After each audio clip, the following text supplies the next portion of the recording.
was a great session. Mars is the other side of the camera now, but I have Alex Bremer with me here by my side. And in addition to building my website, his company built the website and spent months creating it. Nearly a year. Yes. Yes.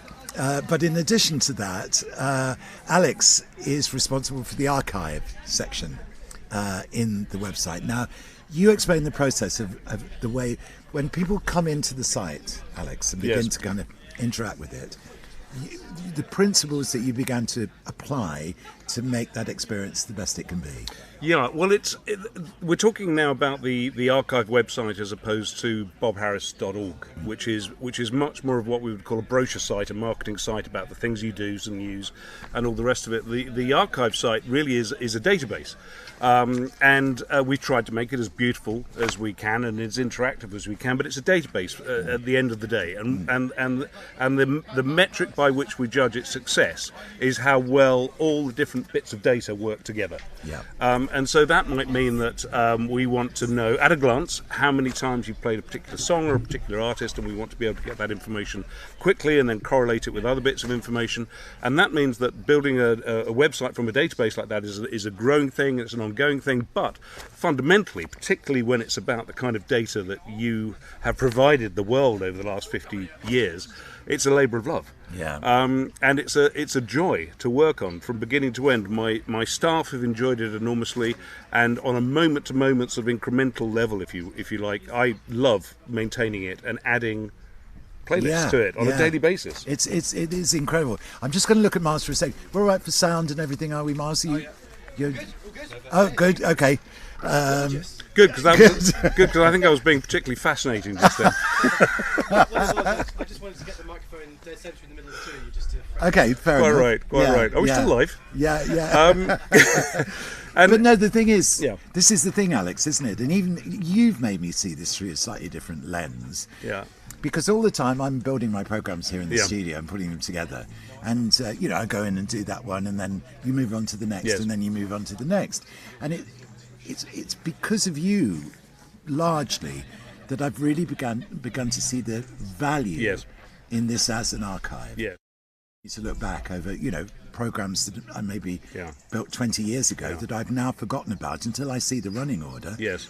And I think, oh my God, this program's actually really good. The weekend shows that I used to on Radio 2, it went cross-genre all over the place. Yes. To relive those running orders is, for me, something actually rather special. Well, if I may say so, I mean, it's very sweet of you to say so, but I think what gives those playlists value is the way that you build those shows. And a lot of people are aware that a lot of radio shows are governed by and informed by that station's quite strict playlist, which is a rotation of a certain number of songs, sometimes quite a small number of songs that play again and again over the course of a day. And your shows have never been that. And what that means that every single playlist, every single show that's in the database, there's nearly 2,500 now, has heft. Has meaning. There's love and attention and knowledge gone into the building of every single show, song to song, track to track. And the fact that we're able to document that and relive that and revisit it and look at what it is that you've chosen and why on any particular day is something that means I can't imagine it applying to anyone else. Perhaps John Peel. Is the obvious choice where it would apply maybe to. People like Charlie Gillett. Sure. And there are some, of course. There are.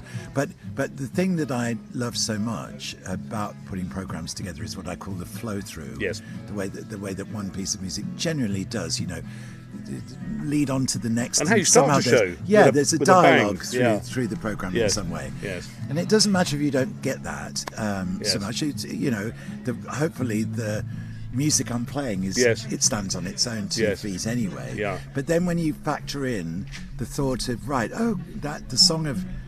the lyric of this song follows the lyric of that song, and it tells sort of a story that there is a link between them. And that's the flow through of the program. I think that's particularly true of your radio shows, isn't it? But of course, one of the other great joys of doing this work with you is being able to come out here and pick up what can only be described as historical documents. I mean, I've got in my hand now 18th of April 1975, This is the show. This is the show script from that extraordinary interview we did with John Lennon. Yes. The only thing I must tell you is it does sadden me somewhat that you lack the foresight to get the thing signed by the man. Yes. But that's the only thing missing. Well, It's because- got your handwritten notes and everything on it. This was obviously produced Yes. sometime after I did the interview, so I wouldn't have been able to get this. But Right. I did get his signature. Right. And that's framed in the Yes. studio. Yes, Yeah.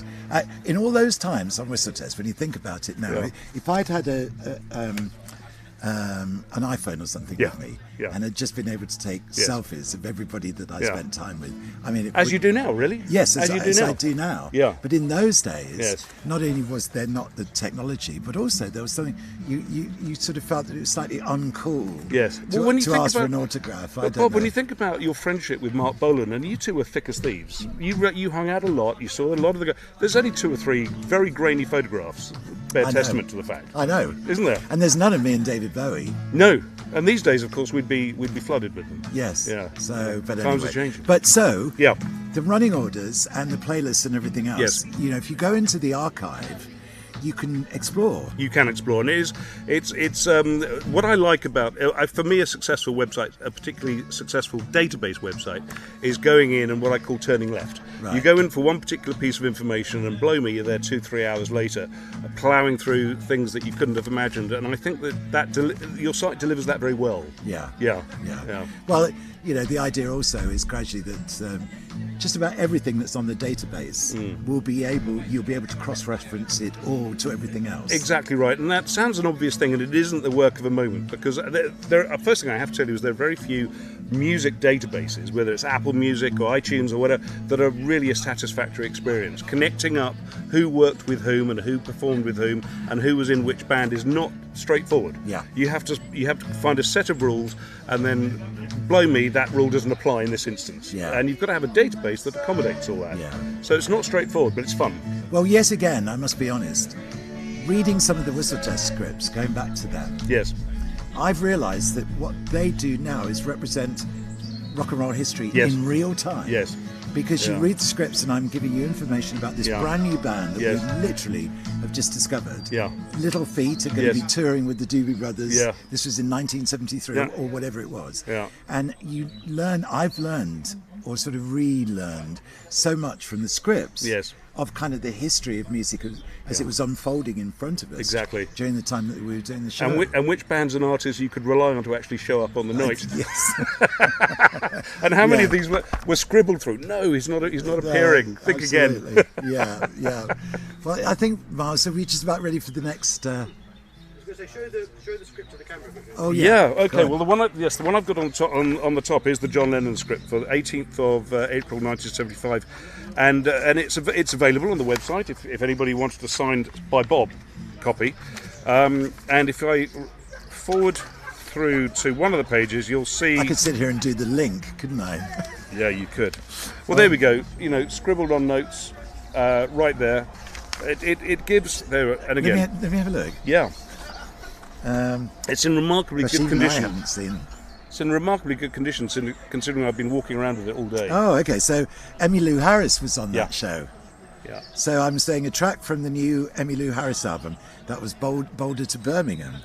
Yeah. Well, I've been thinking for a long time exactly how to introduce this next section of the program, and finally I decided to do it really simply. John Lennon has always seemed to me to be a really special person, and that impression was confirmed when I met him for the first time in New York City just over 3 weeks ago to record a conversation which we'll be showing in a few moments' time.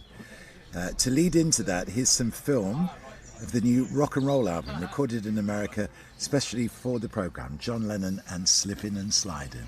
And he also did Stand by Me. Yes, of course. Yeah, which completes the circle. Yeah. Rather beautifully. yeah. So are we? We're all ready. That was fun. Yes, it was. Wasn't it nice to so, do it in person? So Alex, just very, very quickly. Yes. Website address and how people can. So your main website is simply bobharris.org. That's go easy. to the stage while you're doing it. And you can find everything from that address, bobharris.org. The archive is archive.bobharris.co.uk, I think. If I got that bit wrong, just go to bobharris.org and it's all there. It all links off and it's easy enough to find. Enjoy, and I hope you get as lost as we do on a moment-to-moment basis. It's a fun site.